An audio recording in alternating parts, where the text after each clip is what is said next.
Hello, everyone! Today we're going to dive into a story that begins in the most ordinary way, yet quickly spirals into something no one could imagine. Picture this.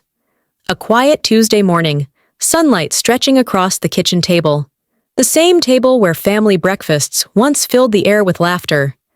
But today, instead of laughter, there's a single letter lying open, its words as heavy as lead.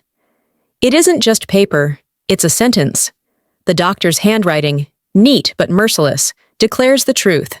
Cancer, stage 2. Aggressive treatment needed. No time to wait, no room for hesitation. And suddenly, every detail of the morning, the hum of the refrigerator, the ticking of the wall clock, feels sharper, louder, crueler. I remember gripping the edges of that table as if it might hold me upright when the news itself nearly knocked me to the floor. Survival wasn't just about courage, it was about money. A number written in black ink. $15,000. The exact amount required to start the treatment that could save my life. For years, I had prepared for the unimaginable. After my husband passed away, I tucked away the insurance payout, promising myself that no matter what storms came, I would be ready. And this diagnosis, surely counted as a storm. That money was not luxury. It was not a dream fund, it was a lifeline. But lifelines have a way of slipping, especially when you trust the wrong hands. At that moment, sitting in the stillness of my kitchen, I didn't yet know how betrayal could cut deeper than any illness. I didn't yet know that the very people I had raised, loved, and sacrificed for could become the ones to push me toward the edge of despair. And so, the story begins with urgency, a race against both disease and time. The plan was simple. Call the doctor, schedule the treatment, use the money I had set aside for this very purpose. My heart hurt, yes, but I also felt a small flicker of control. I thought, at least I am prepared. I thought, this is why I saved. I thought, my son will stand with me. But life doesn't always unfold according to the scripts we write in our minds. Sometimes it twists in ways so brutal, so absurd, that you can barely believe you're living through it. And that's exactly what I want to share with you. Because what happened next is not only my story, it's a story about love, trust, family, and the painful truth that sometimes the people closest to you can wound you the most. So before you get too comfortable, take a moment to like the video and subscribe, but only if you really like what I'm doing here. And while you're at it, tell me in the comments, where are you watching from and at what time of day? Morning, evening, midnight? I'd love to know how far this story reaches. Because as the clock on my wall ticked that morning, I had no idea how far this story of mine would travel. No idea how the choices of others would strip me bare, test my will, and ultimately reveal truths I never wanted to face. $15,000. That's the number that stood between life and death. That's the number I thought I had. But where did it really go? And why, in the most desperate moment of my life, did my family choose silk and lace over survival? The answers begin now. The fund wasn't just money. It was memory, sacrifice, and quiet preparation for the worst. I had built it over years, little by little, with every deliberate choice to go without something I wanted, so that, if the day ever came, I would be ready. My late husband's life insurance had been the foundation. I remember the night I received the check after his passing, eyes swollen from crying, hands trembling as I signed the papers. It wasn't wealth, it was security. It was meant to keep our family steady if tragedy ever came again. From that day forward, I treated that account like sacred ground. Every deposit was a promise to myself, every balance check a whisper of comfort. You will be safe, you are prepared. I didn't dare touch it for vacations, renovations, or the temptations that so often creep into daily life. Friends bought new cars, went on cruises, celebrated with grand purchases. I quietly smiled, declining invitations, telling myself, not me. Not now. Someday, this will matter more. And it did. $15,000, exactly the amount my doctor had listed in his careful, clinical tone. Not a cent more, not a cent less. I almost laughed at the cruel precision of it. The years of restraint, The lonely decisions to walk past new dresses in shop windows, to patch up the old car one more time instead of replacing it. Suddenly, all of it had a clear purpose. It felt like destiny had acknowledged my discipline and rewarded me. I wasn't rich, but I was ready. I remember calling my son that night, holding the phone with shaking hands. I told him, "Don't worry, I have the money saved. We can begin treatment next week." He sounded relieved, his voice lighter, and I felt an immense wave of maternal pride. Even in this terrifying moment, I could still shield him from the crushing reality of financial burden. I had always been the caretaker, the planner, the one who ensured the family had what it needed. And here I was again, prepared, even against cancer itself. I didn't realize then that the foundation of trust I had placed in my family would betray me. I didn't realize that adding my son's name to that account years ago, such a small, innocent decision, would open the door to a heartbreak far greater than illness. At that moment, all I felt was calm, secure in my foresight, grateful to the man I had buried years before for giving me the means to fight. But as I folded the bank statements neatly back into their envelope and placed them in the drawer, I had no way of knowing that my lifeline had already been cut. That money, the lifeblood I had been clinging to, wasn't mine anymore. It's strange looking back. I can still see the neat line of numbers on the statement, the way my eyes relaxed when I confirmed the balance. $15,347.22. That was my shield. That was the number that let me breathe again after the diagnosis, and that was the number I would cling to in the days that followed, until the moment when the truth would drop like a stone in water, sending ripples through everything I believed about love, loyalty, and family. At that point, I thought the hardest part would be the treatments, the exhaustion, the hair loss, the endless hours in sterile hospital rooms. I thought cancer would be my enemy, but cancer was never the sharpest knife. The betrayal that was already set in motion, the hand that had already reached into my account, would slice far deeper. The day I walked into the bank felt like any other. The glass doors whooshed open, letting in a rush of cold air from the vents above. People stood in line, clutching deposit slips and envelopes, while the soft hum of printers and the low murmur of conversations filled the room. To everyone else, it was a routine stop. For me, it was the beginning of my fight for life. I carried my folder close to my chest. Inside, the doctor's note, the schedule for my upcoming chemotherapy sessions, and the bank statements that always reassured me. I could almost hear my husband's voice in my head. "You planned for this. You'll be okay."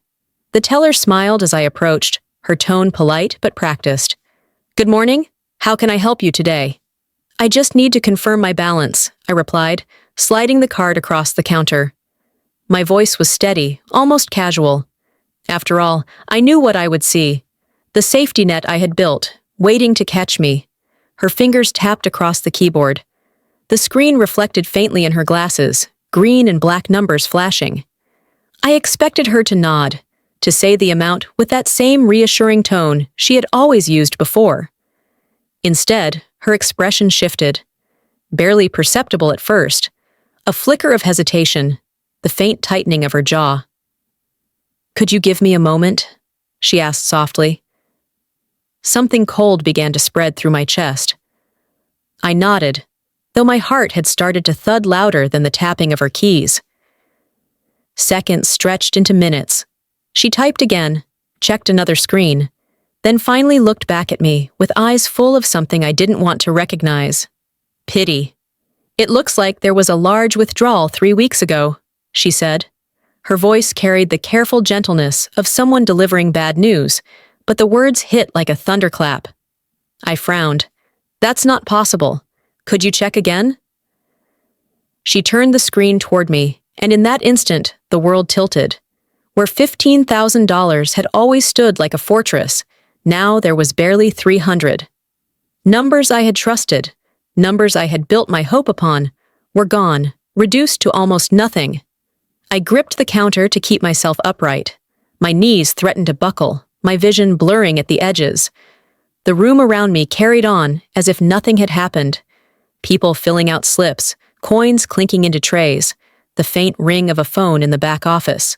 But for me, everything froze. The teller's voice floated toward me again. The authorized person on the account made the transfer. Authorized person. The phrase lodged in my mind like a splinter. Years ago, when my husband passed away, I had added my son to the account. I wanted to make sure he could access the funds if something ever happened to me. It was a gesture of trust, of love, of faith in the boy I had raised. Now that trust had gutted me. I gathered the papers the teller printed for me, each line of transaction history like evidence in a trial I never wanted. My hands shook so violently that the pages rattled. I tucked them into my folder and stumbled toward the exit, the polished floor gleaming mockingly beneath my feet. Outside, the world was bright. Too bright. Cars passed, horns honked, the sky stretched blue and endless. How could the world look so normal when mine had just caved in? I sat in my car, the bank statement spread across the passenger seat like shards of glass. The number burned into my mind, $347.22. That was all that remained of my lifeline. The betrayal hadn't fully registered yet, not logically, but deep in my bones, I knew. Someone I trusted, someone I loved, had chosen to steal my survival. And that kind of wound, deeper than illness, colder than death, was only beginning to bleed. The house was silent when I pulled into the driveway, the folder still pressed tight against my chest like a shield. Inside, the air felt heavy, as if the walls themselves knew what was about to unfold. I stepped into the living room, and there they were. My son sat on the couch, leaning close to Milani. Ivory wedding invitations were scattered across the coffee table, their gold lettering catching the afternoon light like tiny sparks of triumph. She was radiant, her manicured fingers brushing delicately against one of the cards as if each guest's name was a jewel. My son looked up when he saw me, his face flushing, caught off guard. "Mom, I didn't expect you back so soon," he said quickly, rising to his feet. Milani lifted her eyes from the invitations, her smile slow and deliberate. "Hi, Geneva," she said, her tone sweet, almost playful, as though nothing could possibly be wrong. I set my purse down carefully, the papers inside rustling like restless ghosts. "David," I said evenly, "I need to talk to you." Alone. He hesitated, glancing at Milani before shaking his head. "We don't keep secrets from each other. Whatever you need to say, you can say in front of her." My stomach clenched. The son I had raised, my boy who once clutched my hand crossing the street, who once cried when his father died, now standing with her, not me. I drew the bank statements from my folder, the pages trembling in my grip. "The money's gone," I said flatly. David's face went pale. His lips parted, but no words came. Milani's expression didn't falter. She simply crossed her legs and leaned back into the couch, her eyes glittering with something I couldn't name. Calm? Confidence? Victory? "What money?" David finally asked. Though we both knew. I spread the papers out on the table, covering their wedding invitations with the cold, hard evidence of betrayal. $15,000, my medical fund, the money for my cancer treatment. The silence that followed was suffocating. I could hear the faint hum of the refrigerator in the kitchen, the creak of the ceiling fan above. My heart pounded so loudly, I wondered if they could hear it too. David finally broke the silence. "Mom, I can explain." "Please do," I whispered. Milani leaned forward now, her voice smooth as silk. "Geneva, we borrowed the money, just temporarily, for the wedding. You'll get your treatment." "Borrowed?" My voice cracked. "I'm supposed to start chemotherapy next week, without it." "You'll figure something out," David interrupted, his tone desperate. He ran his hands through his hair. "Mom, please, you'll find a way. But Milani, she only gets married once. This is her dream. Her dream." I stared at him, waiting for the son I knew to resurface, waiting for him to see the insanity of what he was saying. Instead, Milani smiled faintly, tilting her head. You're 63, Geneva. I'm 26. Who deserves the money more? The words cut like knives. I waited for David to correct her, to defend me, to stand up against the cruelty of that question. But he didn't. He sighed, defeated. The deposits are already paid. The venue is booked. We can't undo it now. I stood there, my chest tight, my lungs refusing to fill. The room that had once been my sanctuary, where family dinners had been shared, where my husband's laughter had once rung out, now felt like a battlefield. They sat together, side by side, their hands brushing over embossed invitations while my life unraveled before me. My son, the boy I raised, had chosen flowers and champagne over my survival. I turned away, the bank statement still clutched in my hands, and for the first time, I understood. Cancer wasn't the only fight I had ahead of me. The deeper battle would be here, in my own living room, against the people I thought loved me most. Milani was beautiful. There was no denying that. The kind of beauty that turned heads when she entered a room. Her glossy black hair framed her face like a curtain. Her green eyes seemed to sparkle, as though they were always in on some private joke, and her smile, oh, that smile, was crafted to disarm. To anyone else, she looked like the perfect bride, glowing with youth and charm. But to me, that smile had already begun to feel like a mask, hiding something sharp and calculating beneath. As she leaned back on my couch, legs crossed with elegance, I studied her the way you might study a dangerous animal, striking, mesmerizing, and unpredictable. She had the composure of someone who never doubted she would get what she wanted. Even in the face of my trembling hands and the evidence spread across the table, she didn't flinch. She simply tilted her head, watching me with that steady, confident gaze. I don't know why you're so upset, Geneva, she said finally, her voice syrupy, almost condescending. It's not like the money is gone forever. We'll pay you back. The words dripped into the silence, smooth and poisonous. Pay me back? How could one repay stolen time, stolen health? Did she think chemotherapy could be delayed like a bill, postponed until it was convenient?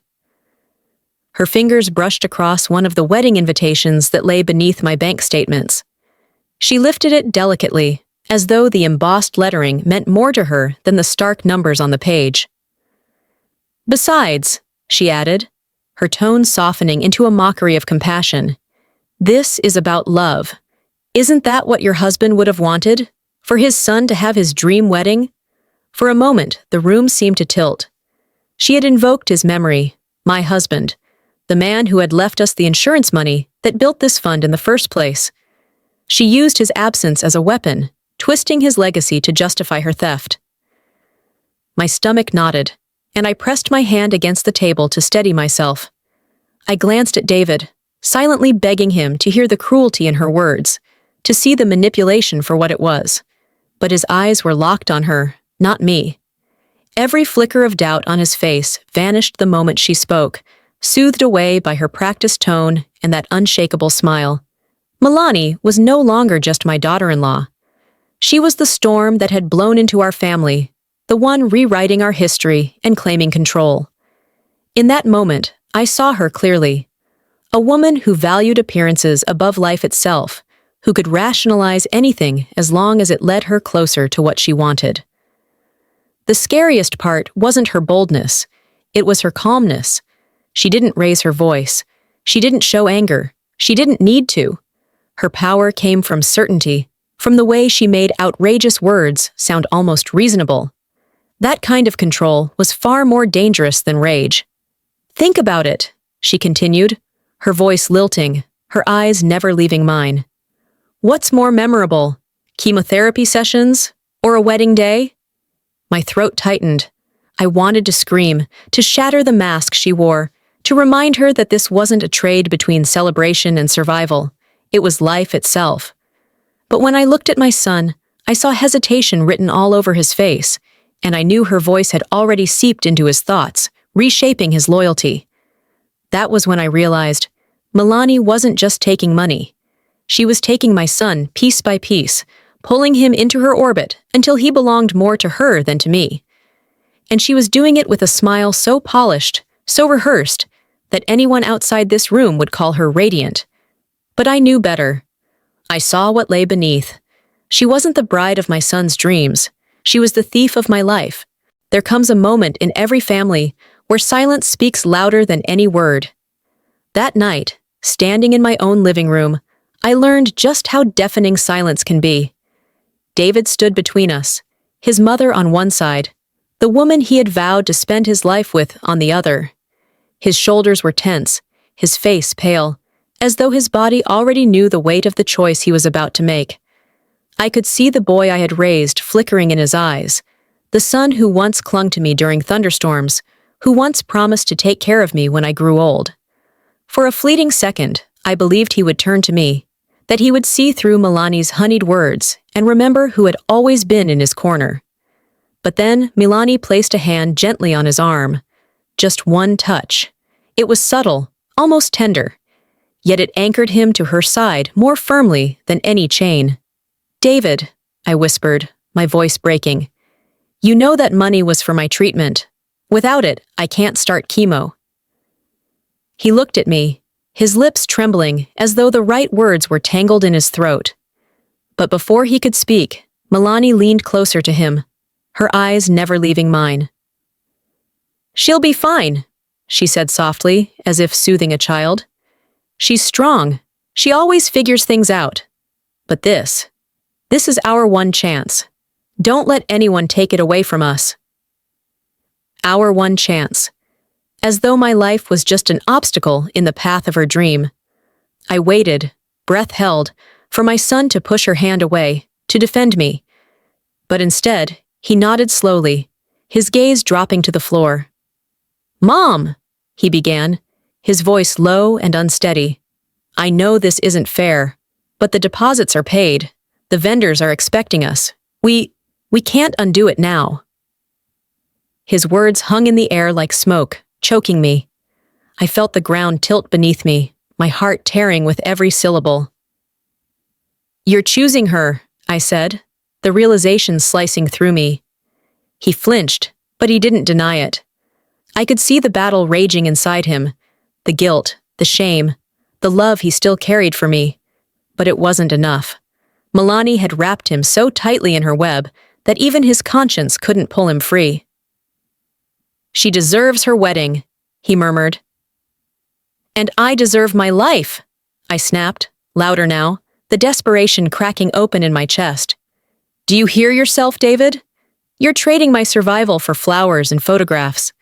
The words struck him, but instead of breaking through, they only deepened his conflict.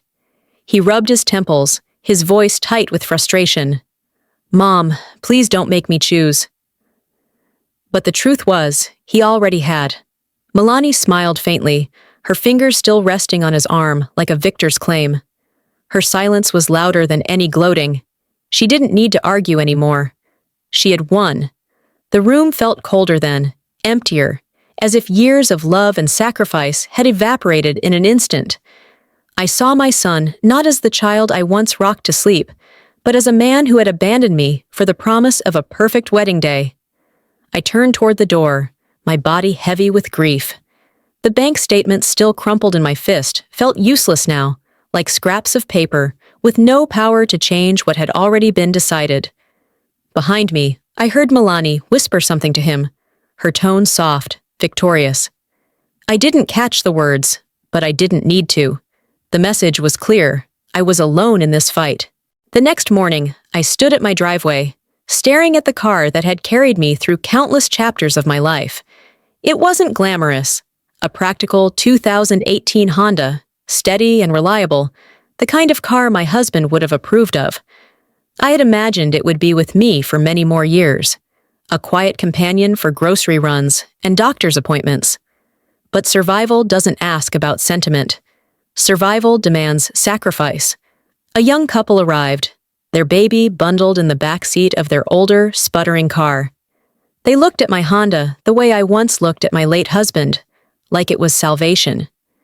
I handed over the keys with trembling hands, forcing a smile as they counted out the cash. Their joy stung, not because I begrudged them, but because it reminded me of everything I was losing. I watched from the window as they drove away, my car disappearing down the street like another piece of my security, gone forever. Inside my hand was a small envelope stuffed with bills. Not enough to rebuild my account, not enough to cover everything, but enough to buy me time. Time, that's all I wanted. When the first day of chemotherapy came, I tied a scarf around my head, though I hadn't lost my hair yet. It was less about hiding and more about bracing myself, preparing for the image in the mirror I knew would eventually stare back. At the bus stop, I stood among strangers, clutching a canvas tote bag filled with snacks, water, and the thick packet of medical forms that now defined my life. The bus rumbled up, its doors opening with a hiss, and I stepped inside. It was crowded, noisy, ordinary. But to me, it felt surreal. Each bump in the road jolted through my bones, reminding me of the car I had sold, the comfort I had traded for survival. I sat by the window, watching familiar streets blur past, places where I had once driven with my son beside me, laughing about small things. Now those memories felt like scenes from someone else's life. The clinic smelled of antiseptic and despair. Rows of chairs lined the treatment room, each occupied by someone clutching their own lifeline, IV bags swaying above us like silent sentinels. I lowered myself into a chair, my hands cold, my heart pounding. A nurse greeted me with practiced kindness, inserting the needle with the efficiency of someone who had done this 1,000 times before. As the medicine began to drip into my veins, I closed my eyes. I wanted to think of something beautiful, something comforting, but instead, I saw the gold-embossed invitations on my coffee table, the glint in Milani's eyes, the way my son's shoulders slumped as he chose her over me. The poison in my blood wasn't just the chemotherapy, it was betrayal. Day after day, treatment after treatment, I followed the same routine. Wake up, tie the scarf, walk to the bus stop, sit among strangers, pretend not to notice when my body grew weaker, when my reflection grew paler. I smiled at neighbors who asked how I was doing, answering with the same lie. I'm managing. Managing. What a hollow word. Because while the medicine fought the disease inside me, I fought another illness, the loneliness of being abandoned by the one person I had trusted most. Each time the bus rattled past a bridal shop, its windows filled with gowns shimmering under soft lights, I felt the sting of irony. Somewhere in those racks hung the dress my son's bride had chosen, a dress paid for with my survival. But still, I endured. I held my head high as much as I could, because to give in completely would mean she had already won. And though cancer had weakened my body, betrayal had carved into my heart, I clung stubbornly to one fragile hope. Somehow, someway, I would find a way through this storm. Even if it meant walking every step of the journey alone. It was a gray afternoon, the kind where clouds pressed low against the windows of the clinic, and the air smelled faintly of rain. I sat in the treatment chair, the IV needle taped firmly to my arm, watching the steady drip of chemicals slide into my veins. The room hummed with the quiet suffering of patients, soft coughs, the rustle of blankets, the squeak of nurses' shoes across linoleum. I tried to distract myself, reading a book with words that blurred more often than not. That's when I heard her voice, clear, unmistakable, drifting from the waiting area just beyond the partition. Milani. Her tone was light, conversational, but every word sank like a stone. "Oh, it's been so stressful," she said, her voice carrying just enough to slice through the background noise. "David's mom keeps making everything about her. She's going through some health stuff, and she's just so demanding." My chest tightened. Demanding? I was sitting here with poison coursing through my veins, fighting to keep breathing each day, and she painted me as some inconvenience, an obstacle in the way of her perfect wedding. Another voice murmured something in response. I couldn't make out the words, but Milani laughed softly, the kind of laugh people use when they want to sound charming while dismissing someone else's pain. She acts like she's the only person in the world who's ever been sick. Honestly, it's exhausting. I keep telling David this wedding is supposed to be about joy, not her drama. The book slipped from my hands, landing open on my lap. My throat burned, not just from anger, but from humiliation. She was speaking about me as though I were nothing more than a nuisance, a character flaw, rather than a mother and a patient fighting for her life. I didn't move, afraid that if I stood, if I confronted her right there, I would collapse under the weight of it all. Instead, I sat still, letting the IV drip, drip, drip, each drop echoing the growing rage inside me. When my session ended, I gathered my things quietly, scarf wrapped tightly around my head, trying to disguise both my thinning hair and the shame pressed deep into my chest. As I stepped into the waiting area, Milani was gone. Only the faint smell of her perfume lingered in the air, floral and sharp, like a thorn hidden beneath petals. I thought that would be the end of it. A cruel remark overheard, another wound to carry, but fate has a way of opening doors when you least expect it. A week later, at the same clinic, a woman approached me as I flipped through a magazine in the waiting room. She wore scrubs and a nurse's badge clipped to her chest, her smile cautious but kind. "Are you Geneva Hartford?" she asked. "Yes," I replied, surprised. I think I know your daughter-in-law." Her name was Nancy, a nurse who had worked at a hospital in another state before moving here. She glanced around, lowering her voice. "I don't want to overstep, but I've seen her before. Milani. She was married to one of my patients, a man with cancer." The room seemed to tilt again, my pulse thudding in my ears. Married? Another patient? Nancy's expression was grave. He didn't survive. And when the money was gone, so was she. The air left my lungs in a rush. A chill crawled down my spine as Nancy's words took root, planting a seed of suspicion darker than anything I had imagined. Maybe Milani wasn't just selfish. Maybe she was something else entirely, something dangerous. The decision to hire an investigator wasn't simple. I stared at Nancy's words scribbled on a scrap of paper for days, wondering if grief and sickness were making me paranoid. But each time I remembered Milani's laugh in the clinic, each time I saw my son's blind devotion, the seed of suspicion twisted tighter. I needed proof, something undeniable, something that could shatter the mask she wore so perfectly. That's how I found myself climbing a narrow staircase in a quiet part of town, the hum of traffic fading as I reached a small office with frosted glass on the door. Marcus Webb, Private Investigations. Inside, the air was thick with the faint smell of coffee gone cold. The blinds were half drawn, casting slatted shadows across the desk, where stacks of folders sat in uneven towers. A single lamp glowed on the corner, its yellow light turning the room into a scene from an old noir film. Marcus Webb himself was nothing like I expected. No flashy suit, no dramatic flair. Just a man in his 50s with kind but tired eyes, a loosened tie, and the air of someone who had seen more than he cared to. He gestured to the chair across from him. "Have a seat, Mrs. Hartford. Tell me what you're looking for." My voice shook as I slid an envelope across his desk, the money I had scraped together from selling my grandmother's china set.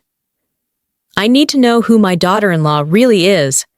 He leaned back, fingers steepled, studying me with quiet intensity. "That's a big question. What makes you suspicious?" I told him everything. The missing money, the overheard conversation, Nancy's warning about another husband with cancer. With each detail, Marcus's expression tightened, though he never interrupted. When I finished, the silence stretched long enough for me to hear the faint ticking of the wall clock. Finally, he nodded. "I've seen patterns like this before. People who move from place to place, weaving stories, preying on the vulnerable. If what your nurse friend said is true, your daughter-in-law may not just be selfish. She may be a predator." The word hit me like ice water. Predator. Marcus opened a fresh folder and scribbled notes in neat block letters. "Here's what I can do.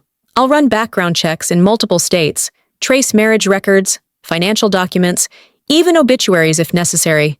It won't be fast, and it won't be cheap. But if there's a pattern, we'll find it. For the first time in weeks, a flicker of control returned to me. Do it, I whispered. Days blurred into nights as I waited. Chemotherapy drained me, each session leaving me weaker. But the thought of Marcus digging into Milani's past gave me a strange strength. I pictured him combing through courthouse archives, piecing together fragments of lives she had left behind, pulling threads from the tapestry she had woven so carefully. When he finally called, his voice was grim. I think you'd better come down here. Back in his dimly lit office, Marcus laid out a stack of documents across the desk, like cards in a losing hand. Marriage certificates, divorce filings, hospital records, photographs clipped to reports. She's had at least 4 husbands before your son, Marcus said quietly.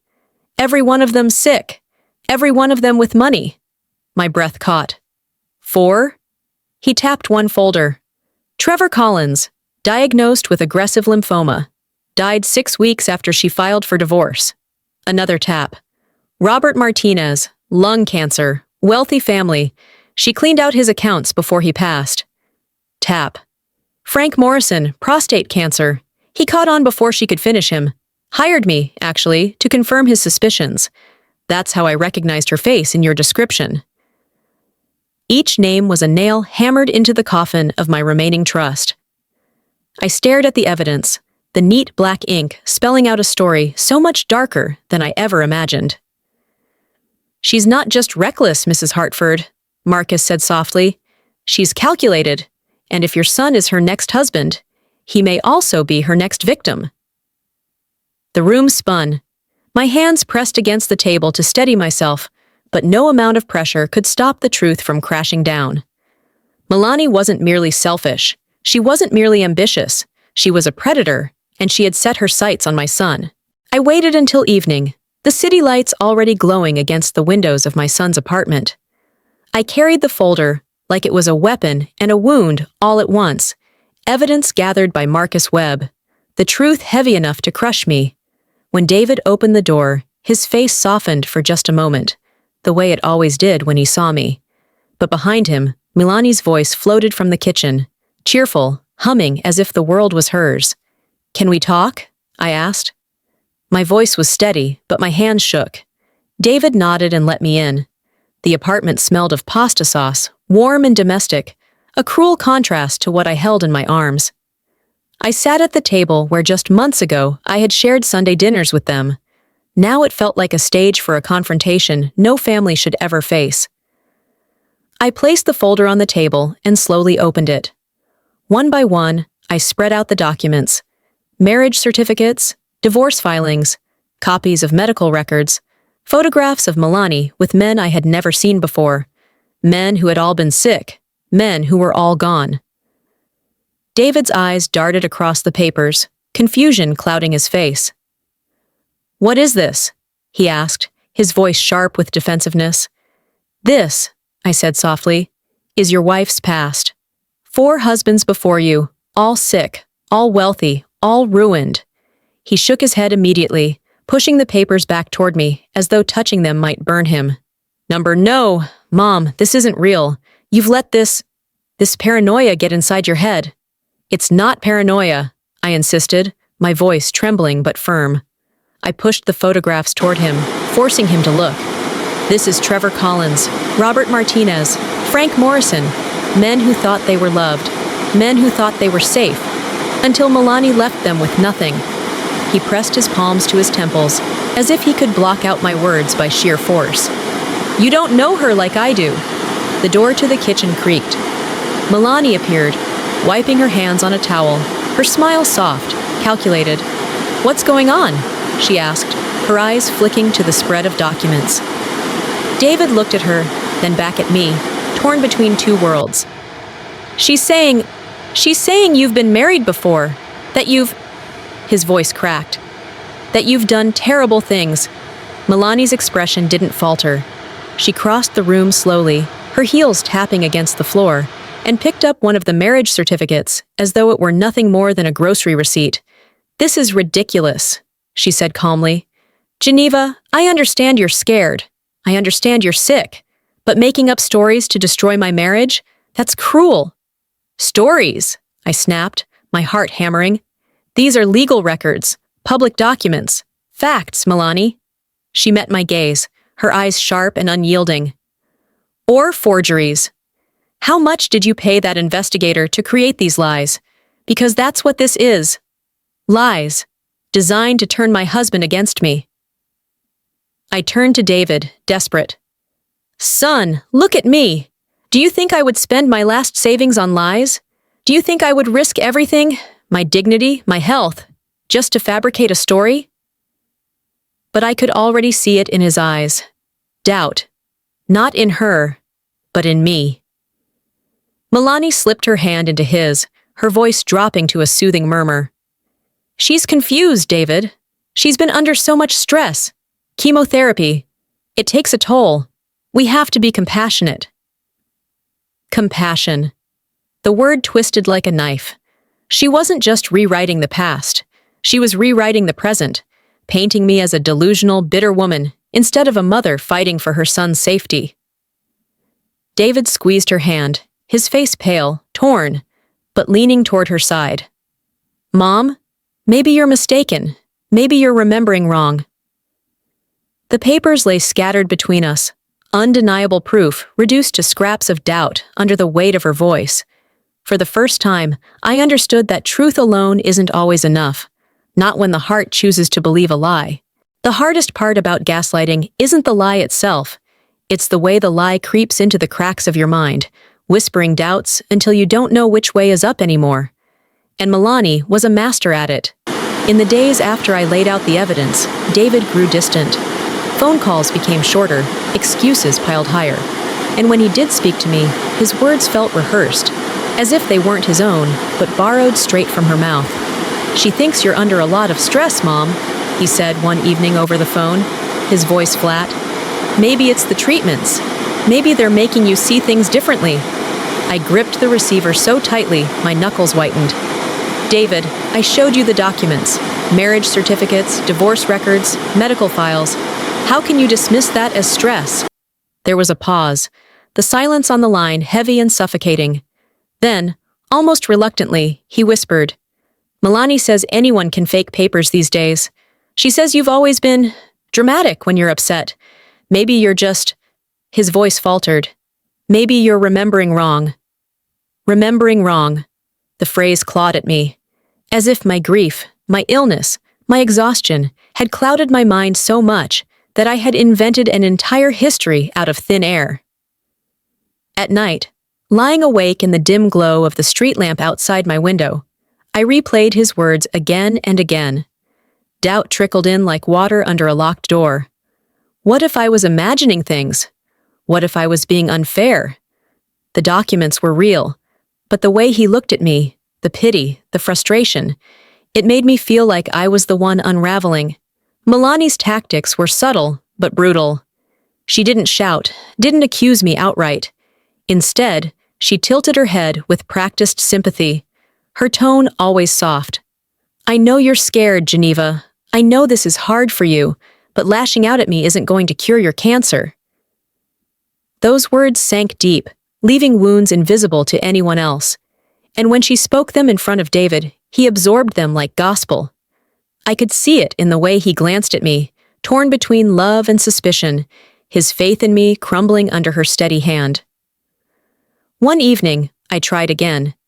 David, think about it. Why would I invent this? Why would I spend my last dollars hiring someone just to smear Milani? What possible reason would I have? He hesitated, eyes flicking away. Maybe because you don't like her. Maybe because you feel replaced. The word cut deeper than any scalpel. Replaced. That was the story she had fed him.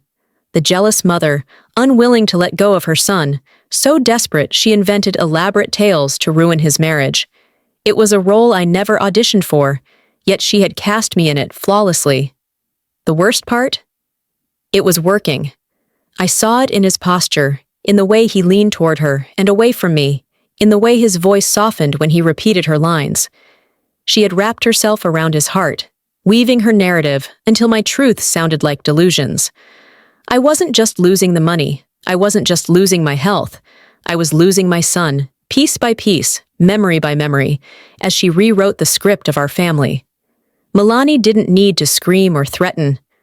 Her power lay in the quiet erosion of certainty, the gentle drip of poison into conversations until trust itself dissolved.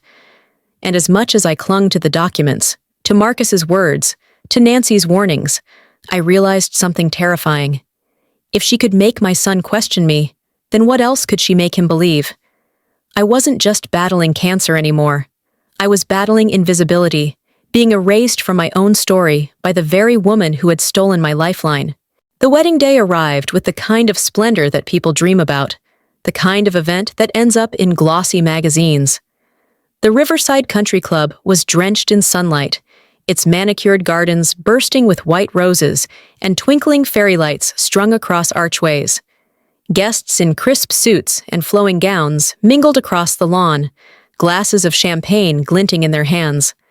Laughter floated through the air like music. I walked slowly down the stone path, my navy dress neat but modest, the pearl earrings my husband once gave me dangling like small anchors of memory. My scarf was tied carefully, hiding what the chemotherapy had already taken, but I could feel the weight of eyes lingering on me, curious, pitying, judging. To them, I wasn't the proud mother of the groom. I was an afterthought, a shadow at the edge of the light. From a distance, I saw David. He looked handsome in his black tuxedo, his shoulders squared, his smile practiced. But I knew that smile. I had raised him. I could tell when it didn't reach his eyes. Still, he stood tall beside Milani, and she glowed like a queen. Her gown was an ocean of silk and lace, flowing around her like mist. Every detail screamed extravagance, the delicate embroidery, the jeweled hairpiece, the cascading bouquet of orchids that must have cost more than a month of my treatments. And all of it, every flower, every candle, every glass of champagne, was bought with my life. Guests whispered about how radiant she looked, how perfect the day was, how lucky my son was to have found her. I wanted to scream. I wanted to grab them by the shoulders and shout, "Don't you see? Don't you see what she really is?" But their eyes were filled with admiration, and their laughter drowned out my silence. When the ceremony began, I sat alone in the second row. Not the front. Milani's family had claimed those seats. I was placed like a distant relative, close enough to witness, far enough to be invisible. As the music swelled and she walked down the aisle, everyone rose to their feet in awe. I stayed seated, my legs too heavy, my heart too fractured. The vows were worse than I imagined. David's voice shook as he promised to cherish her, to protect her, to stand by her through sickness and health. Each word felt like a betrayal, an echo of promises he should have remembered making to me, not in vows, but in the countless ways a child clings to a parent. Now those promises were redirected, swallowed whole by the woman who had stolen everything. Milani's vows were spoken with flawless performance. She spoke of love, of destiny, of building a future together. Her eyes sparkled with practiced sincerity, and the guests sighed in admiration. But I saw it. I saw the calculation in her gaze, the satisfaction of a predator securing her next prize. When the officiant pronounced them husband and wife, the crowd erupted in cheers. Cameras flashed, petals floated through the air, and they kissed beneath the arch of roses. It should have been a moment of joy. Instead, it felt like the final nail sealing the coffin of the son I once knew. Later that night, after the cake had been cut and the first dances were done, I found her alone. The reception hall buzzed with music and laughter in the distance, but here, in a quiet corner near the tall windows, it was just the two of us. Milani stood with a glass of champagne in her hand, her reflection shimmering faintly in the glass pane, as if even the window couldn't look at her directly. I approached slowly, my heels tapping against the floor. She didn't startle. She didn't even look surprised. Instead, she turned, that flawless smile still painted across her face. "Geneva," she said smoothly, as though we were simply two women admiring the view. "Enjoying the evening?" I held up a photograph, one Marcus had given me. Milani in another white dress, standing beside a hospital bed, her hand resting on the arm of a gaunt man whose face was barely recognizable from illness. Frank Morrison. Her smile faltered for just a fraction of a second. Then it returned, brighter than before. "Where did you get that?" "Does it matter?" I asked, my voice low. "You married him, just like you married Trevor Collins, and Robert Martinez, and now my son." Milani's eyes sharpened, the warmth draining away, leaving behind something cold and metallic. She set her champagne glass down carefully, the clink against the table loud in the quiet space. "You've been busy." "I had to be," I replied, "because I won't let you destroy David the way you destroyed them." For a long moment, we simply stared at each other. No raised voices, no dramatic gestures. Just two women locked in a battle far deeper than appearances, one fighting for her son's life, the other fighting to keep her secrets buried. Finally, Milani laughed softly, the sound more chilling than comforting. "Do you really think he'll believe you? You showed him your papers, didn't you? And what happened? He doubted you, not me. Because that's what love is, Geneva. It blinds people. And right now, David loves me. That means you've already lost." Her words sliced through me, but I forced myself to stand tall. Love doesn't mean trust lasts forever, lies unravel, truth finds its way out. She leaned in closer, her perfume sharp, her voice a whisper meant only for me. "Maybe. But how much time do you have? You're sick, you're tired, you're running out of days. By the time you prove anything, I'll have everything I need, and your son will be mine completely." I swallowed hard, forcing back the wave of fear rising in my chest. "You underestimate me." "No," she said with eerie calm. "I don't underestimate you. That's why I've made sure David sees you as unstable. That's why, when you stand in front of him again, clutching your files and photographs, he'll hear only desperation, he'll see only weakness, and he'll choose me." The words landed like knives, and I realized she wasn't just confident, she was certain. She had already woven her story so tightly around my son that truth itself looked like madness. I wanted to strike back, to scream, to tear away the mask she wore so perfectly, but all I could do was hold her gaze, refusing to let her see me break. Because even if she believed I was powerless, even if she thought time and illness were on her side, I knew one thing: this was far from over. The music from the dance floor swelled again, muffled laughter carrying into the hallway. Milani picked up her glass, her smile returning as if nothing had passed between us. She walked back toward the celebration with the grace of a queen returning to her throne. I stood there in the shadows, clutching the photograph tighter, my hands trembling. This wasn't a wedding, it was a battlefield, and the war for my son had only just begun. It didn't happen all at once. Justice never does. It came in fragments: an email from Marcus, a knock at the door from a detective, a stack of subpoenas delivered in plain envelopes. The process was slow, deliberate, grinding like the gears of a machine that had long forgotten how to move with mercy. Marcus's evidence had finally reached the right hands. Financial records, marriage licenses, insurance payouts. One by one, the puzzle pieces clicked together into a portrait of something unmistakable: fraud, deception, a pattern of predation that could no longer be ignored. The first sign of change came when David called me late one night. His voice was shaky, hollow. "Mom, they froze our accounts. All of them." "Our accounts." The words twisted bitterly in my chest, but I said nothing. I listened as he stumbled through his confusion, as he repeated the same questions to himself. Why would they? How could they? And I knew. The foundation Milani had built beneath him was crumbling. The investigation grew louder, more invasive. Detectives interviewed neighbors, collected bank statements, pieced together testimonies from families of the men she had left behind.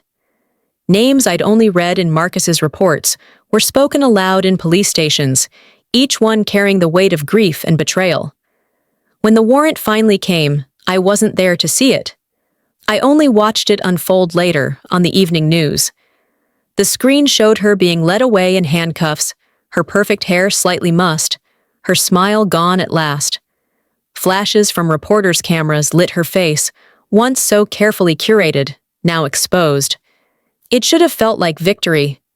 It should have been the climax of every sleepless night, every bus ride to chemotherapy, every moment I had stood in my living room clutching papers no one believed. I had fought for this moment. And yet, as I watched, all I felt was tired. David sat beside me, his face pale, his eyes hollow. He didn't look at me, he didn't cry. He just stared at the screen, as though the woman he had loved, the woman he had defended against his own mother, had turned to smoke before his eyes. "They're saying she was married 6 times, he whispered. 6! His voice cracked. I didn't know, Mom." I reached for his hand, but it lay limp, cold. The damage was too deep. The arrests, the bank freezes, the damning evidence, none of it could repair the chasm she had carved between us. My victory had come at the cost of my son's trust, my son's innocence. Neighbors called me brave. Nurses at the clinic whispered encouragement. Even Marcus offered a quiet congratulations when the news broke. But none of it filled the hollow inside me. Because the truth is, there are no real winners in a story like this. Yes, Milani was unmasked. Yes, the law had caught up with her. But my son was broken, and I was left staring at the ruins of a family I no longer recognized. That night, after David retreated to his old room, I sat alone in the living room. The lamp cast a soft glow across the same table where the bank statements once lay, where my husband once sipped his morning coffee, where my son once spread his homework. I traced the wood grain with my fingers, as though the past might come back if I touched it softly enough. But it didn't. The house was silent. The wedding was over. The lies had been dragged into the light, and all I felt was exhaustion, heavy and absolute. Sometimes justice doesn't taste like triumph. Sometimes it tastes like ashes. The days that followed were quieter. The storm had passed, but silence carries its own kind of weight. The headlines faded, the phone calls slowed, and what remained was the long, tender process of putting one foot in front of the other. My health came first. Treatments stretched on, but one morning, Dr. Morrison walked into the room with a softer expression than I had ever seen on his face. The words "in remission" felt almost unreal, floating in the air like fragile glass. I clutched them carefully, afraid they might shatter if I held too tightly. For the first time in months, I breathed without the shadow of a ticking clock behind me. David stayed with me for a while, retreating from the life he thought he had built. He was quiet, carrying a grief that wasn't just about Milani, but about himself, about the trust he had misplaced, the choices he had made. Some nights, I found him sitting alone in the backyard, staring at the stars as though searching for answers written in the sky. We didn't talk much about her. There were no screaming arguments, no rehashing of details. Just silence, long and heavy, until eventually he whispered one night, "I'm sorry, Mom." I didn't say I forgave him, not yet. Some wounds need time before they can even be touched. Instead, I placed my hand on his and let the quiet speak for me. Because forgiveness, I realized, is less about words and more about the slow rebuilding of trust, brick by fragile brick. Life found its rhythm again, though softer, slower. I planted herbs in the garden, their green shoots pushing through the soil like small promises of tomorrow. I joined a support group at the clinic, where laughter and tears mingled in equal measure, and where I no longer felt invisible. And every so often, when the house was still, I opened the drawer where I had once kept the bank statements. It was empty now, the papers long tucked away, but I ran my hand across the wood as if to remind myself, I survived. The image of Milani in handcuffs still drifted into my mind sometimes, but it no longer brought satisfaction. Only a reminder that evil can dress itself in silk and lace, that betrayal can smile as it cuts you, and that victory, when it comes, is rarely clean. And so, as the sun set one evening, I stood by the window, watching the sky fade into strokes of gold and violet. The world was quiet, almost tender, as if whispering that it was safe to rest at last. My story wasn't about triumph. It wasn't about revenge. It was about endurance, about finding the strength to keep breathing when the people you love most make it hardest to do so. And if you're still here, listening to every pause, every tremor in my voice, then I want to thank you. Because stories like mine are heavy to carry alone. So now, as the images blur, as the music softens, as my voice drifts into a whisper, I'll leave you with this. Cherish the people who stand with you when storms come, because they are rarer than diamonds. And if you've been betrayed, if someone has stolen from you, lied to you, or abandoned you, know this. Survival itself is its own quiet victory. Good night, my friends. And goodbye, for now.